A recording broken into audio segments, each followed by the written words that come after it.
ஆட்சி பிடிக்கும் தாவேக்கு தமிழ்நாட்டில் எதிரொலிக்கும் விசில் புரட்சி. தமிழ்நாட்டில் 2026 சட்டமன்ற தேர்தலுக்கு அனைத்து கட்சிகளும் தயாராகி உள்ள நிலையில் தமிழக வெற்றிக் கழகம் 234 தொகுதிகளும் வேட்பாளரை அறிவிக்கும் பணியில் ஈடுபட்டு வருகிறது. ஏப்ரல் 9ஆம் தேதியே புதுச்சேரியில் தேர்தல் நடக்க உள்ள நிலையில் அங்கே நடக்க போகும் அரசியல் மாற்றம் இங்கே எதிரொலிக்கும் என்று அரசியல் வட்டாரத்தில் தெரிவிக்கின்றனர். அது எப்படி தெரியுமா? புதுச்சேரியின் 30 தொகுதிகளுக்கும் வருகின்ற ஏப்ரல் 9, 2026 அன்று தேர்தல் நடைபெற உள்ளது. விஜயின் டிவிகேக்கு தேர்தல் ஆணையம் விசில் சின்னத்தை ஒதுக்கியுள்ளது. புதுச்சேரியில் தாவேக்கு ஆட்சி பிடிக்க அதிக வாய்ப்பு உள்ளது. புதுச்சேரி போன்ற சிறிய மாநிலத்தில் 16 தொகுதிகள் இருந்தால் ஆட்சியை பிடிக்கலாம். அது மட்டுமின்றி நகர்ப்புற இளைஞர்கள் மற்றும் கல்வி நிறுவனங்கள் அதிகம் உள்ள லாஸ்பேட்டை, காலாப்பட்டு, அரியாங்குப்பம் மற்றும் நெல்லித்தோப்பு போன்ற தொகுதிகளில் டிவிகே கடும் போட்டியை தரும் என்று எதிர்பார்க்கப்படுகிறது. ஏற்கனவே தாவேக்கு தலைவர் விஜய் புதுச்சேரியில் மக்கள் சந்திப்பு கூட்டத்தை ஒரு முறை நிகழ்த்தினார். அதில் கிட்டத்தட்ட ஒரு 5000 பேர் மட்டுமே பங்கேற்க முடியும் ஒரு சூழல் ஏற்பட்டது. அதே கூட்டத்தில் பேசிய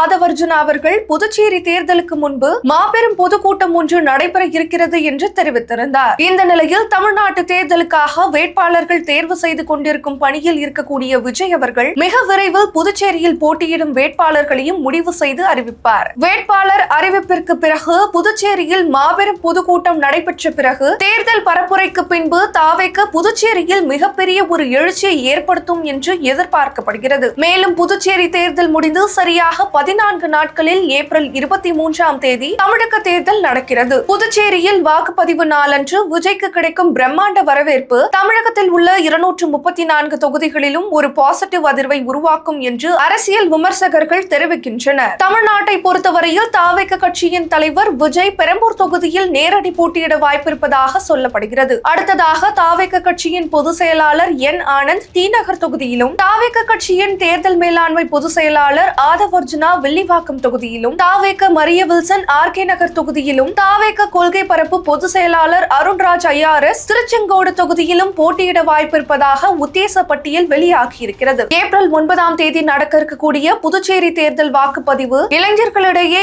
எழுச்சியை ஏற்படுத்தியிருக்கிறது. அங்கே நடக்கக்கூடிய கூட்டணி மாற்றம் தேர்தல் அலையாக தமிழ்நாட்டிலும் விசில் புரட்சியாக மாற இருக்கிறது என்று தாவேக்கு கட்சியினரும் அரசியல் விமர்சகர்களும் எதிர்பார்த்து வருகின்றனர். இதற்கு முன்பு நடந்த தேர்தல் போல் இல்லாமல் இந்த தேர்தலில் 2 தேதிகளும் வெவ்வேறாக வருவது தாவேக்குவிற்கு ஒரு பிரச்சார யுக்தியாக அமையும் என்று அரசியல் வட்டாரத்தில் கணிக்கின்றனர்.